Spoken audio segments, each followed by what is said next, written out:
በእምነት በእግዚአብሔር ኃይል ለተጠበቃችሁ በየስፍራ ሁሉ ላላችሁ ወገኖች የጌታ የኢየሱስ ጸጋና ሰላም ከናንተ ጋር ይሁን። እግዚአብሔር የተባረከ ይሁን። ዛሬ የእግዚአብሔርን ቃል እንካፈላለን። የሐዋርያት ሥራ ምዕራፍ 27ን አነባለሁ። ከዛ በዛ ውስጥ ያለውን የእግዚአብሔርን ቃል እንካፈላለን። እንድንካፈል ወይም ትኩረት እንድናደርግበት በልቤ ያለው ሐሳብ እንደ ተናገረኝ እንዲሁ እንዲሆን እግዚአብሔርን አምነዋለሁ የሚል ነው።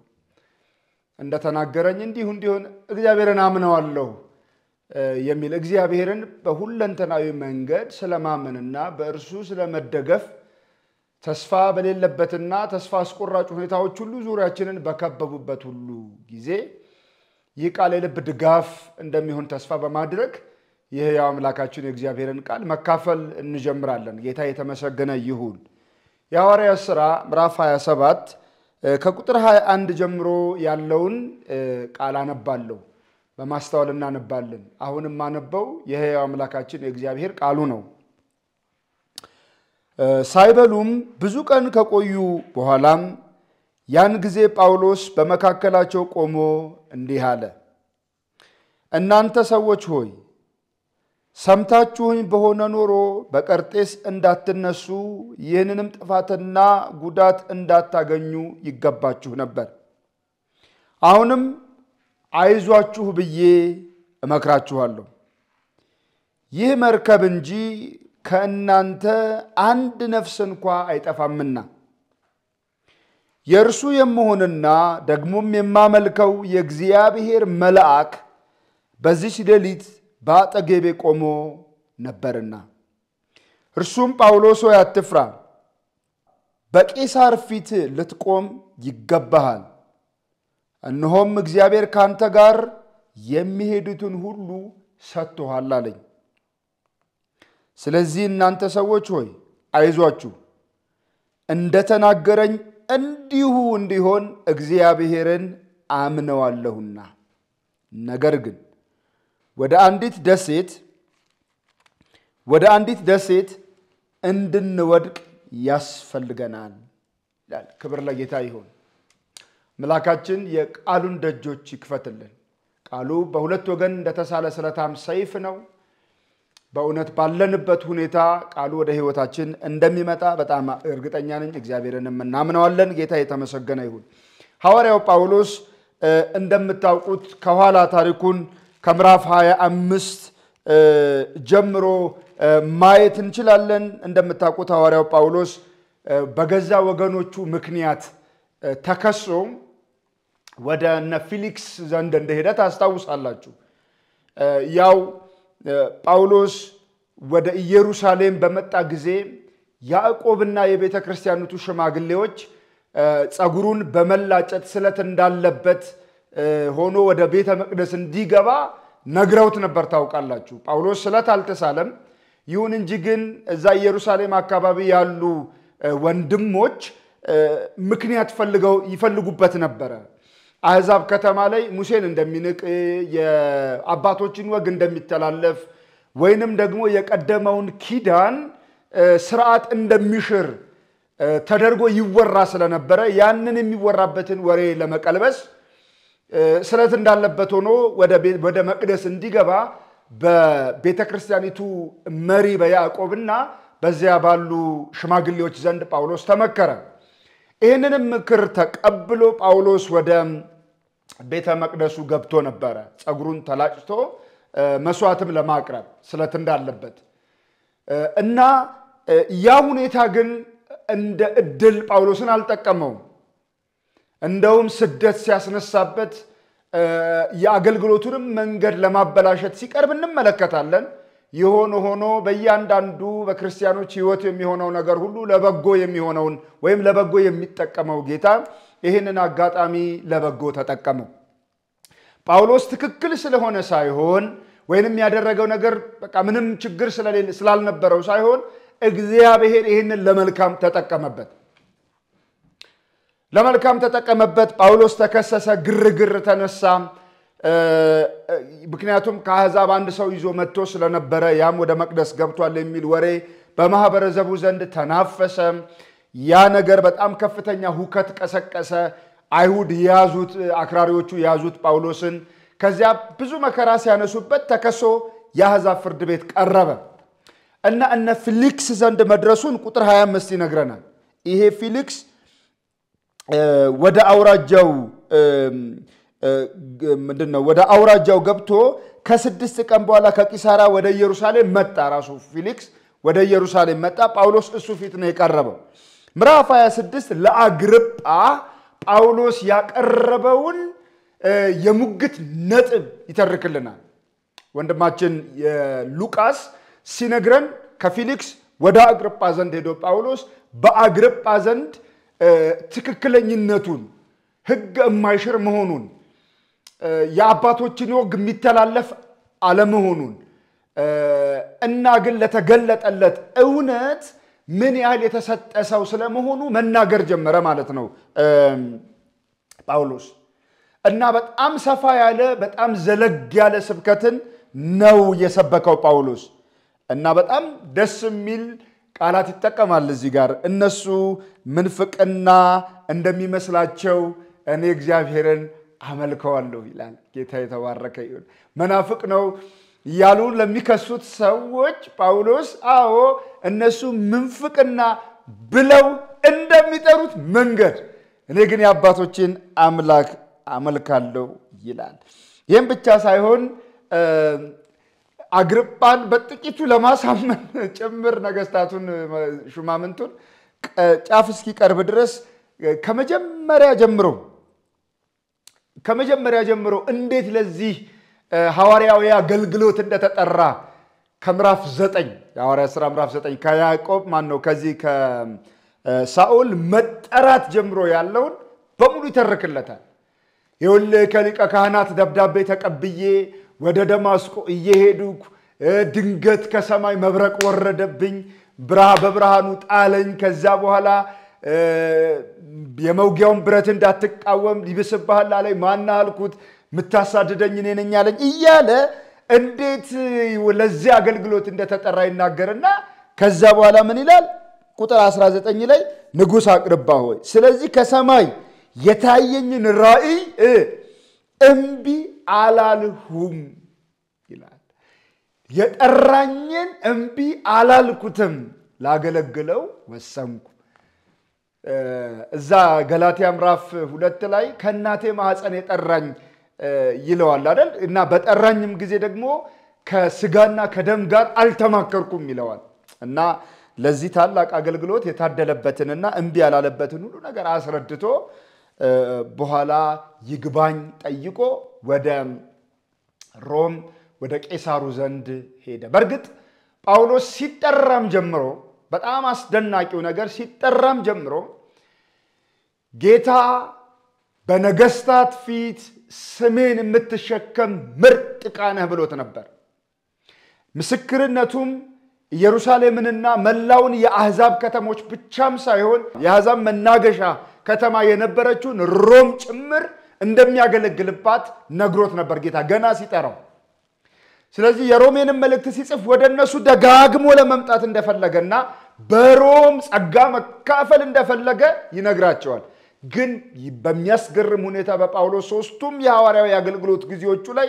ሮም ሄዶ ለማገልገል አልታደለም ወደ ሮም የሚሄድበት ጊዜ ደረሰ ግን ወንጌል ይዞ ሳይሆን እስረኛ ሆኖ ሄደ እንግዲህ ያነበብነው ታሪክ ወደ ፊሊክስም በና አግሪጳም ዘንድ ሙግቱን ካቀረበ በኋላ ሮማዊ እንደመሆኑ ጳውሎስ ታውቃላችሁ ሮማዊ ነውና ሮማዊ ደግሞ ይግባኝ ብሎ ቄሳሩ ጋር የመቅረብ መብት ስላለው ይግባኝ ጠይቆ ወደ እንትን ዘንድ ሄደ ወደ ንጉሱ ዘንድ ሄደ ወደ ንጉሱ በሚሄድበት ጊዜ ግን ከብዙ እስረኞች ጋራም በብዙ ወታደሮች ታጅቦ በንግድ መርከብ ነው ወደ ሮም ሄደ የነበረው እና ሰፊ ታሪክ ነው ታሪኩ በዛ በሚሄድበት ጊዜ አውራቂስ የሚባል ነፋስ ተነስቶ ማዕበሉን አናወጠው በጣም በሚያስደንቅ ሁኔታ የነበሩበት መርከብ በሙሉ ተሰባበረ እና እግራቸው ያረፈበት እንጨት ብቻ እስከሚቀር ድረስ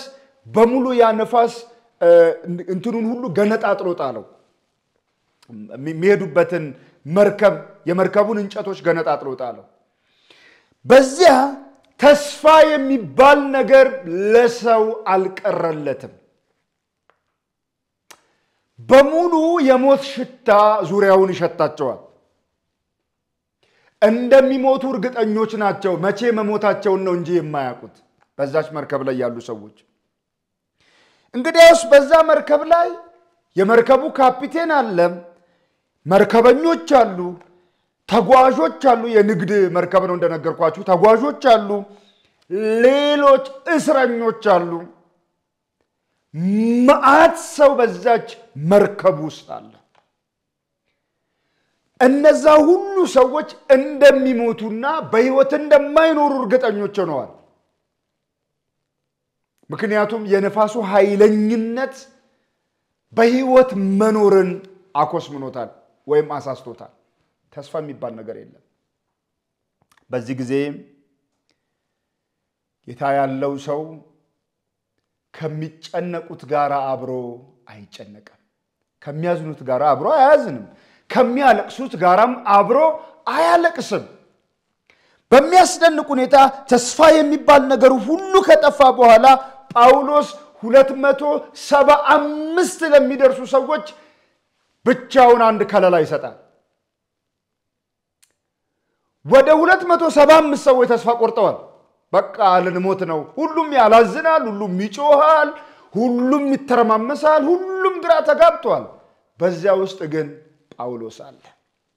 ጌታ የተባረከ ይሁን። ጳውሎስ እጆቹን አንስቶ እንደዚህ አለ፣ እነሆ የእርሱ የምሆንና የማመልከው የእግዚአብሔር መልአክ በዚህች ሌሊት በአጠገቤ ቆሞ ነበር። እርሱም ምን አለው? ጳውሎስ ሆይ አትፍራ፣ በቄሳር ፊት ልትቆም ይገባሃልና እነሆም እግዚአብሔር ካንተ ጋር የሚሄዱትን ሁሉ ሰጥቶሃል አለኝ። ተስፋ የሚባል ነገር የለም። ጳውሎስ ግን ዛሬ የሆነውን ነገር ልንገራችሁ። ምን ሆነ? የእግዚአብሔር መልአክ በአጠገቤ ቆሞ ነበር። ያ የእግዚአብሔር መልአክ የማን ነው?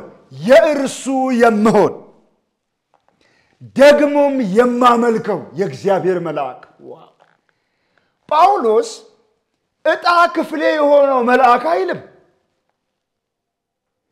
የማከብረው ወይም የምዘክረው ወይንም ደግሞ እኔ የምወደው መልአክ ከአጠገቤ ቆሞ ነበር አይልም። ጳውሎስ የሚለው ምንድነው? የእርሱ የምሆን እና የማመልከው እግዚአብሔር መልአክ አለው። አዎ እግዚአብሔር መልአክት አሉት። ጳውሎስ የማን ነው? የጳውሎስ የመልአኩ አይደለም። ጳውሎስ የጌታ ነው፣ የእግዚአብሔር ነው። ጳውሎስ መልአኩንም ማከብረው የምወደው ወይም ደግሞ የሆነ ቀንም ቆጥርለት ምናምን አይልም። የእርሱ የምሆን እና የማመልከው የእግዚአብሔር መልአክ። መጽሐፍ ቅዱስ ምንድነው የሚለው? በእርግጥ የእግዚአብሔር መላእክት እግዚአብሔርን በሚፈሩ ሰዎች ዙሪያ ሁሉ ጊዜ ይሰፍራሉ፣ ያድኗቸውማል። ታስታውሳላችሁ መዝሙረ ዳዊት መዝሙር 34 ቁጥር 6-7 ላይ የእግዚአብሔር መላእክት እግዚአብሔርን በሚፈሩት ሰዎች ዙሪያ ምን ይሆናሉ? ይሰፍራሉ፣ ደግሞስ ያድኗቸዋል። ሰዎች ማንን ነው መፍራት ያለባቸው? እግዚአብሔርን ነው። እግዚአብሔርን የሚፈሩት ሰዎች እግዚአብሔርን ሲፈሩና እግዚአብሔርን ሲያመልኩ እግዚአብሔር ደግሞ መላእክትን ይልክላቸዋል። ሐዋርያው ጳውሎስ ያለውን ታስታውሳላችሁ። ዕብራውያን ምዕራፍ 1 ላይ መላእክት መናፍስት አገልጋዮቹን የእሳት ነበልባል አድርጓቸዋል ብሎ በተለይ ዕብራውያን ምዕራፍ 1 ቁጥር 13 እና 14 ላይ አንድ ኃይለኛ ቃል ይጠቀማል። ነገር ግን ስለ መላእክት ጠላቶችን የእግር መረገጫ እስካደርግልህ ድረስ በቀኝ ተቀመጥ ከቶ ለማን ተብሏል ይልና ቁጥር 14 ላይ ሁሉ መዳንን ይወርሱ ዘንድ ስላላቸው ስላላቸው ለማገዝ የሚላኩ የሚያገለግሉ መናፍስት ናቸው ይላል ለማገዝ የሚላኩ ስለዚህ ጳውሎስ እግዚአብሔርን የሚፈራ ሰው ነው ኢየሱስን የሚያመልክ ነው መዳን የሚገባውና ደህንነትንም የሚወርስ ሰው ነው ጳውሎስ ለጽድቅ ወይም ለገዛ ጽድቁ ሲል ክርስቶስ ኢየሱስን የተከተለ ሰው ነው አሁን እኔ ሕያው ሆኜ አልኖርም የምኖረው በወደደኝና ስለኔ ራሱን አሳልፎ በሰጠው በእግዚአብሔር ልጅ ላይ ባለኝ እምነት የምኖረው ነው ብሏል ኃጢአተኛ ነበርኩ ነገር ግን አሁን ዳንኩኝ ከኃጢአተኞች እንደውም ዋና ነበርኩኝ ምህረትን አገኘሁ ብሏል ምህረትን ያገኘው ጳውሎስ እንዲሁ በከንቱ ህይወቱ ልትጠፋ አትችልም እግዚአብሔር ምን ያደርጋል መልአኩን ይሰድለታል ያለውም እንደዚያ ነው የእርሱ የምሆንና የማመልከው እግዚአብሔር አያችሁ የእርሱ የምሆን እና የማመልከው እግዚአብሔር መልአኩን ላከልኝና መልአኩ እንዲህ ብሎ ነገረኝ ምን ብሎ ነገረኝ አትፍራለኝ ምንም የሚያሰጋ ነገር የለም አትጨነቃለኝ ወዳጆቼ ምናልባት ዛሬ እነን የምትሰሙ ወገኖቼ እግዚአብሔርን ተስፋ እናደርገው እንደሆነ የእርሱ የምንሆን እግዚአብሔር የሚጠብቁንን መላእክት በየትኛውም የህይወታችን አስቸጋሪ ክፍል ላይ ይልክልናል መላእክቱ ራሳቸው ይጠብቁናል አይደለም እምላችሁ እግዚአብሔር ለኛ ጠባቂ ይልክልናል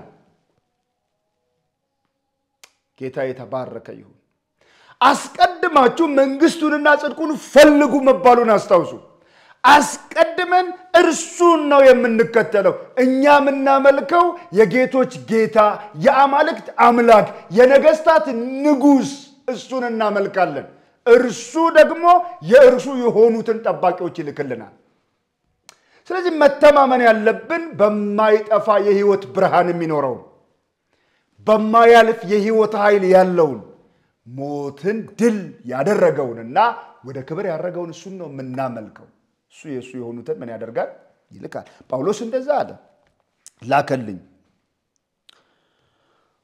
ላከልኝ እንዴ ታስታውሱ እንደሆነ መዝሙረ ዳዊት መዝሙር 91 ቁጥር 11 ላይ መዝሙር 91 ቁጥር 11 እንደዚህ ይለናል የሕያው እግዚአብሔር ቃል ቁጥር 11 እንደዚህ ይለናል በመንገድ ሁሉ ይጠብቁህ ዘንድ መላእክቱን ስለ አንተ ያዛቸዋልና እግሮች በድንጋይ እንዳትሰነካከል በእጆቻቸው ያነሱሃል ዋው በተኩላና በእባብ ላይ ትጫማለህ አንበሳና ዘንዶን ትረግጣለህ ለምን በእኔ ተማምኗልና ምን አደርገዋለሁ አስጥለዋለሁ ስሜን አውቋል ስለዚህ እጋርደዋለሁ ዋው ይሄ ያውቃል ነው ጳውሎስ ወጀቡ ሁሉ እየተተረማመሰ ነው አንድ እግራቸውን ያሳረፉባት የመርከብ እንጨት ብቻ በቀረችበት በዛ ማዕበሉ በሚገማሸርበት በዚያ አደገኛ ህይወት በሚፈተንበት ሞት በቀረበበት በህይወት መኖር በማይታሰብበት በዚያ የህይወት አጋጣሚ ጳውሎስ እግዚአብሔርን አውቋልና ስሙ ይጋርደዋል የርሱ የምሆንና የማመልከው ወንድም እህቴ ምናልባት ምንም አይነት የህይወት ፈተና ውስጥ ልትሆኑ ትችላላችሁ እንባዬን ማን ያብሰዋል ልትሉ ትችላላችሁ አሁን ያለሁበትን ሁኔታ ማንንም አይረዳኝም ልትለኝ ትችላለህ ለእናቴም ለአባቴም በነግራቸው ወይም ለሚቀርቡኝ ለሆኑ ዘመዶቼ በነግራቸው ከመታዘብ ውጪ ከንፈር ከመምጠጥ ውጪ ምንም አይነት የእርዳታ እጃቸውን ሊዘረጉልኝ አይችሉም ብለ ልታስብ ትችላለህ እንደዛ በማሰብ ማላጠፋ ግን የተሻለ ነገር ልንገርህ አምላክ እግዚአብሔር ከየትኛውም የህይወት ወጀብ ከየትኛውም የህይወት ማዕበል ነጥቆ ማዳን የሚችል ብርቱ ክንድ አለው ሰዎችም ባችንን ሲጠርጉ ሊያስለቅሱን ይችላሉ ሰዎች ለሰዎች በፍጹም የተደላደለ ተስፋ መስጠት አይችሉም የተደላደለ ተስፋ ደግሞም የጸና ተስፋ መስጠት የሚችለው እግዚአብሔር ብቻ ነው ዝም ብለህ እግዚአብሔርን አምልክ ዝም ብለሽ እግዚአብሔርን አምልኪ እሱ ትልቅ ነው በሰዎች አይን ሰው አይወጣበትም ከተባለ ከየትኛውም ነገር ውስጥ ያወጣል ለምን ከተባለ አምላካችን እግዚአብሔር በወጀብና በአውሎ ውስጥ መንገድ አለው ተብሏል እንግዲህ ያው ሰው በወጀብና በአውሎ ውስጥ መንገድ የለውም ምክንያቱም እየተተረማመሰ ነው መርከቦች እንኳን መሄድ አይችሉም እግዚአብሔር ግን ማዕበሉን ይረግጠዋል ኢየሱስ ምን እንዳለ ታሳውሳላችሁ በአንድ ወቅት ማዕበሉ ምናምን ይነሳል አይገድም ምናምን ሲሉት ኢየሱስ ተነስቶ ማዕበሉን እንደጻል ልጅ ነው የተቆጣው ጳውሎስን ምን አለው አትፍራ ይሄ የሚታመን ነው በደንብ እንጂ በደንብ የሚታመን ነው ምን እንዳለው ተመልከቱ እንደ ተናገረኝ እንዲሁ እንዲሆን እግዚአብሔርን አምነዋለሁ ዋው እግዚአብሔር የተባረከ ይሁን የተናገረኝ ይሆናል ለምን ከዚህ በፊት ምን ብሎት ነበረ ጌታ ሲጠራው በህዝብና በአሕዛብ ፊት ተሸከም ቃና ብሎታል በጳውሎስ ሕይወት ውስጥ ጌታ ተናግሮት ያልሆነ አንድ ነገር የለም ጌታ ተናግሮት የቀረ ምንም ነገር የለም ከበዛሬ ብዙ አመት በፊት ገና ደማስቆ ሲጠራው ስሜን ተሸከማለህ ብሎታል በእያንዳንዱ የሕይወት መንገድ ውስጥ ስሙን ያሻከመው በድል አራምዶታል ላይታመን የሚችል አምላክ አያመልክም እንደ ተናገረኝ እንዲሁ ይሆናልና እግዚአብሔር ምን አደርገዋል አምነዋለሁ ምን እምነቱን ነው የሚያምነው ጳውሎስ ኖ ጳውሎስ እምነቱን አያምንም እግዚአብሔርን ነው የሚያምነው ጳውሎስ መንፈሳዊ ዝንባሌውን አያምነውም ራሴን አምነዋለሁ አይልም አገልግሎቴን አምነዋለሁ አይልም ስብከቴን ቃሌን አምነዋለሁ አይልም እግዚአብሔርን አምነዋለሁ ይሆናል ልንገራችሁ ይሄ የሕይወት ቃል ነው ይሄ ነፍሳችን የምትደላደልበት ቃል ነው እንደ ተናገረን እንዲሁ ይሆናል እግዚአብሔርን እንመነው ላንተ የማስባትን ሐሳብ እኔ ያውቃለሁ ካለ በርግጥ ይሆናል የመጨረሻው ሐሳቤ ለቅሶ የለባትም ካለ እኔ ያውቃለሁ የማስባትን ሐሳብ በጎ ናት ካለ እግዚአብሔር ምን ያደርጋል ይታመናል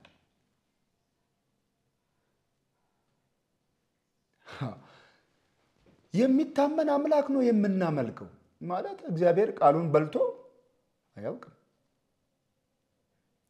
እርግጥ ነው ይዘገይ ይሆናል ግን የሚቀድመው የለም እርግጥ ነው ነገሮች እኛ ባሰብናቸው ቅጽበት ባልናቸው በዛች ሰከንድና ደቂቃ ውስጥ አልመጣ ይሆናል ግን ሽርፍራፊ ማይክሮ ሰከንድ በእግዚአብሔር ፊት አይዘገይም እግዚአብሔር ወደ አንተ ሕይወት ወደ እኔ ሕይወት ወደ አንቺ ሕይወት ሲመጣ አይዘገይም እግዚአብሔር ትልቅ ነው እንደ ተናገረኝ እንዲሁ እንዲሆን እግዚአብሔርን አምነዋለሁ ስለዚህ ጌታ እንዳለው መርከቡ አልሰመጠም መርከቡ ግን ያልሰመጠበት ምክንያት ምን እንደሆነ ታውቃላችሁ ምንድነው የሚለው ጳውሎስ ከአንተ ጋር የሚሄዱትን ሁሉ ሰጥቷል አለኝ ነው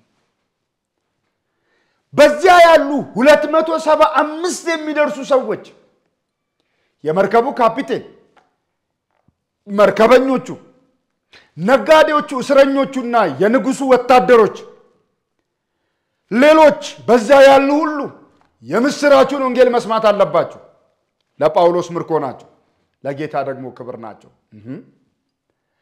ለጳውሎስ በጌታ ቀን አክሊሎቹ ናቸው እነዛን ወደ ሕይወት በማውጣቱ ግን ክብሩ ለጌታ ይሆናል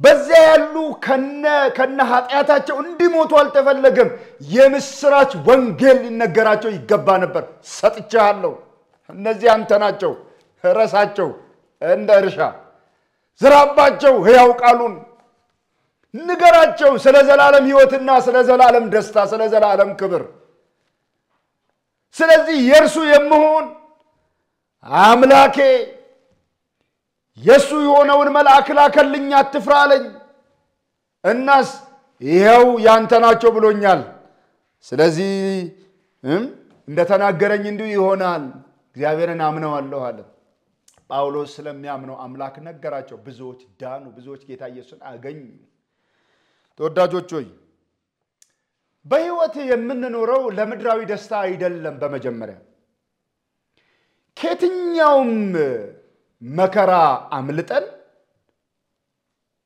ከዘላለም ፍርድ ካላመለጥን ከየትኛውም በሽታ ድነን ከዘላለም የኃጢአት በሽታ ከጊዜያዊ በሽታ ድነው ከዘላለም የኃጢአት በሽታ ካልዳኑ ሰዎች ከጊዜያዊ ችግር አመልጠው ከዘላለም ቁጣ ካልተረፉ ሰዎች በዚህ ምድር ላይ ካለ ከየትኛውም ማሰቃቂና አስለቃሽ ነገር ተርፈው በዘላለም ክብር በክርስቶስ ኢየሱስ ካልከበሩ ወገኖች ምን ይጠቅማል አያችሁ የመጀመሪያው ጳውሎስ በነበረባት መርከብ ውስጥ የሕይወት ትድግና እግዚአብሔር ያደረገው ለጳውሎስ ብቻ አይደለም በዙሪያው ላሉት ሁሉ ነው ምክንያቱም በዚያ ያሉት ሁሉ ጌታ ኢየሱስን እንዲያውቁ ጌታ ይፈልጋል ታስታውሱ እንደሆን አንደኛ ጴጥሮስ ላይ ሐዋርያው ያለውን ታስታውሳላችሁ ሰዎች ሁሉ ሊድኑና እውነቱን ወደ ማወቅ ሊደርሱ በሚወድ በመድኃኒታችን በእግዚአብሔር ፊት መልካምና ደስ የሚያሰኝ ይህ ነው ይላል አንደኛ ጢሞቴዎስ ምዕራፍ 2 ቁጥር 3 ሰዎች ሁሉ እንዲድኑ እውነትን ወደ ማወቅ እንዲደርሱ ሰዎች እንዲድኑ እንደ አውራቂስ ካለ ንፋስ ብቻ አይደለም ሰዎች ሁሉ እንዲድኑ ከጊዜያዊ ሞት ካለበት በሽታ አይደለም ሰዎች ሁሉ እንዲድኑ ከምን ከዘላለም ፍርድ ከዘላለም ኃጢአት የኃጢአት ከሚያመጣው ቁጣ ማለት ነው ከሞት ሰዎች ሁሉ እንዲድኑ እንዴት እንዲድኑ አያችሁ ሰዎች እንዲድኑ ከምን እንዲድኑ ከሚመጣው ቁጣ እንዲድኑ በአዳም ከተፈረደበት ከዚያ ፍርድ ሰዎች እንዲያመልጡ በክርስቶስ ኢየሱስ የዘላለም ሕይወትና ተድላ ደስታ እንዲሆንላቸው እንዲድኑ እግዚአብሔር ይፈልጋል ስለዚህ ያንተ ናቸው እነዚህ ያለው ጳውሎስን ካዳነው በኋላ ያንተ ናቸው ስለዚህ በርግጥ ጳውሎስ የምስራቹን ወንጌል ነገራቸው ተወዳጆች ጌታ እግዚአብሔርን ማመን ምንድነው ዛሬ አንተ የደስታ የተስፋ የሳቅ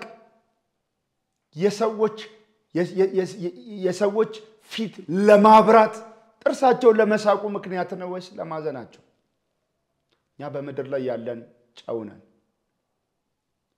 የኛን ሕይወት ጌታ አጣፍጦት የሰዎችን ሕይወት ለማጣፈጥም ጭምር የተጠራን እኛ ብርሃን ነን በተራራ ላይ ያለች መብራት ልትሰወር አይቻላት ልክ እንደ መብራት ለሌሎች ሰዎች መዳን ምክንያት መሆን እንደዛ ነን ወይስ የለቅሷቸው ተስፋ የመቁረጣቸው የማዘናቸው ምክንያት ነን ክርስቲያን ነን በስሙ ተጠርተናል በስሙ ተጠርተን ስናበቃ ክርስቲያን ሆነን ስናበቃ ለሰዎች መጣላት ለሰዎች ተስፋ መቁረጥ ለሰዎች ሕይወትን የመጥላት ምክንያት ከሆነን በጣም አስቸጋሪ ነው የደስታቸው ምክንያት እንድንሆን እግዚአብሔር ይርዳን ጳውሎስ የተስፋ ምክንያት ነው በዚህ ክፍል እና በእኛ ሕይወትስ ጌታን ማመን ምን ማለት ነው ስለ እምነት ጥቂት ነገር ብዬ ይሄንን ክፍል አበቃለሁ ጳውሎስ እምነት ምንድነው ብለን ብንጠይቀው ዕብራውያን ምዕራፍ 11 ላይ እምነትን ተርጉሞታል እምነት ተስፋ ስለምናደርገው ነገር የሚያስረግጥ የማናየውንም ነገር የሚያስረዳ ነው ይላል እምነት ቅዠት ማለት አይደለም እምነት የሆነ ማይጨበጥ ማይዳሰስ የሆነ በቃ ነገር ዝም ብሎ ተስፋ ማድረግ አይደለም እምነት የሚጨበጥ ነው የሚዳሰስ ነው ተስፋ የምናደርገው ነገር የሚያስረግጥ ነው በቀላሉ ትንሽ ምሳሌ ልመስል ለምሳሌ የሆነ ቦታ ሄደን ተዋዋልን ከትልቅ ካምፓኒ ጋር ወይም ከትልቅ ድርጅት ጋር ቤታችንን ለምሳሌ ለማሳመር ሊሆን ይችላል ሄደን ቀብድ ከፈልን ከዛ በኋላ ቀብድ ከከፈልን በኋላ ያያዘዝነው ዕቃ ወይም ያን ቤታችን ውስጥ እንዲገባ የምንፈልገው ነገር ይዘውት እንዲመጡ ነግረን እኛ ቤት ቁጭ አልን ያንን ከፍለን እስከመጣን ድረስ ዕቃው እንደሚመጣ እርግጠኞች ሆነን እንጠባበቃለን ዕቃው እጃችን አልመጣም ግን አይቀርም ምክንያቱስ ከፍለንበታል እምነት እንደዛ ተመልከቱ እምነት በክርስቶስ ኢየሱስ ድነናል ያ የዘላለም ክብርና ተስፋ ይጠብቀናል ላይሆን አይችልም ምክንያቱም ኢየሱስ በደሙ አድኖናል ወደፊት የሚጠብቀን ተስፋ ያለበት መንግስት አለን ጌታ ኢየሱስ ይመጣል ከርሱ ጋር እንከብራለን ላንከብር አንችልም ምክንያቱም እርሱ ሕይወቱን ስለኛ አሳልፎ ሰጥቷልና በዘላለም ሕይወት መጥፋት የሌለበትን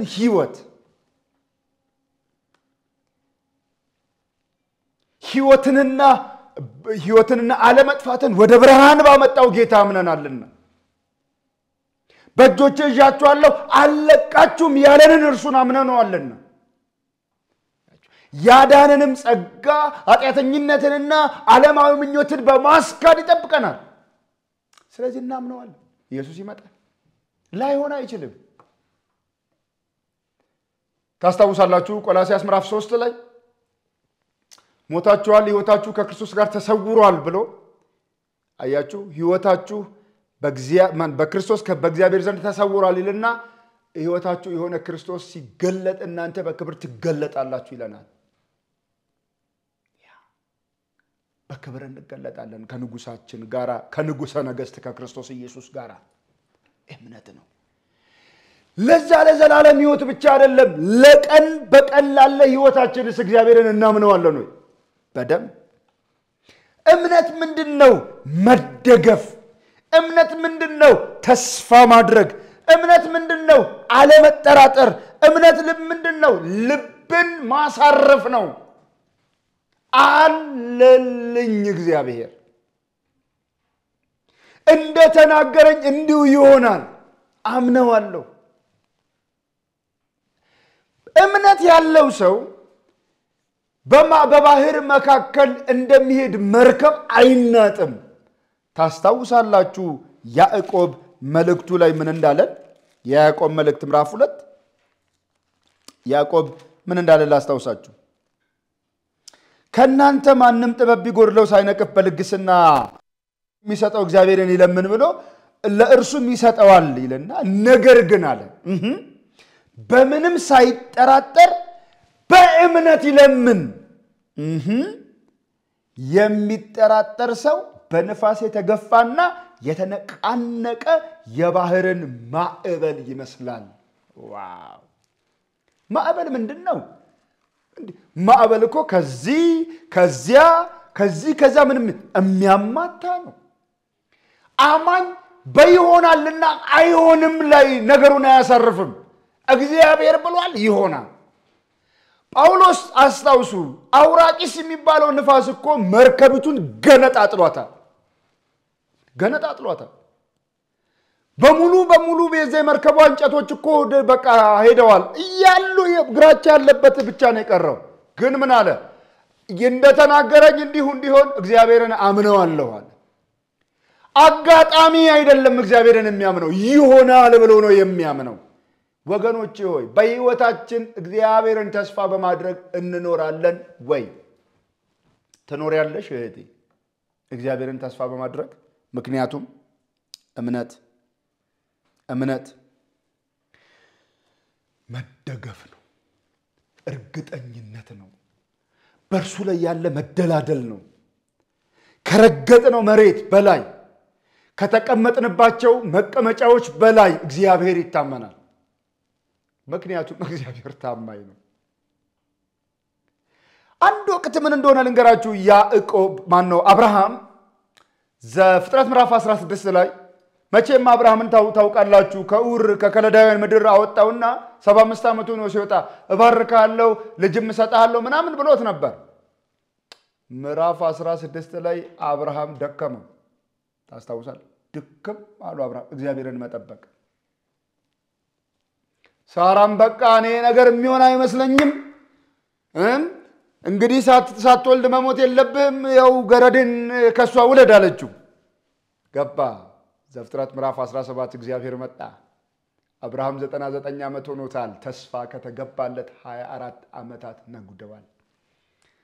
እግዚአብሔር መጥቶ ያስታወሰው ምንም አይደለም ኤልሻዳይ ነኝ አለው። ኤልሻዳይ ማለት ሁሉን ቻይ። ኤሎሂም እግዚአብሔር ሁሉን ቻይ ነው። ሁሉን ቻይ አንዳንድ ነገር የሚችል አይደለም የምናመልከው አምላክ። ማዕበሉን ያቆመው ይሆን አይደለም ያቆመዋል ነው እግዚአብሔር። እንደተናገረኝ እንዲሆን እግዚአብሔር አምነዋለሁ ነው እምነት። 75 ዓመት የወጣው ሰውዬ 100 ዓመት እንኳን ቢሞላው እግዚአብሔር ያለው ይሆናል። ከሞተው ማህፀን ልጅ ሊሰጠው ይችላል እግዚአብሔር። ምናልባት ተስፋ መቁረጥ ውስጥ ልትሆኑ ትችላላችሁ። ተስፋ መቁረጥ ውስጥ ልሆን ይችላል። አንዳንድ ነገር አይሆንም ልትል ትችላለህ።